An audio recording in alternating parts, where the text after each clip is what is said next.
अरे वाह, कितनी अच्छी बात है। मुझे कितना बड़ा घर मिला है। यहाँ 100 कमरे हैं, इतनी बड़ी रसोई है और बाहर से देखने में तो ये किसी महल से भी ज्यादा बड़ा लगता है।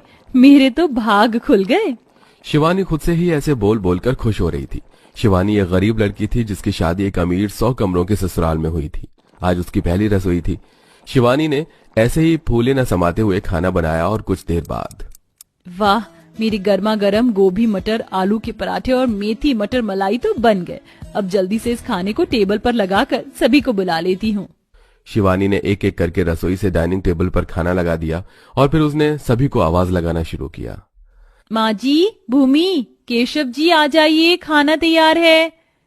माँ जी, केशव जी। हे भगवान, मेरा तो गला ही सूख गया। किसी को मेरी आवाज गई भी होगी? मुझे नहीं लगता। एक काम करती हूँ, जल्दी से जाकर सभी को उनके कमरे से ही बुला लाती हूँ, नहीं तो सारा खाना ठंडा होकर बेकार हो जाएगा।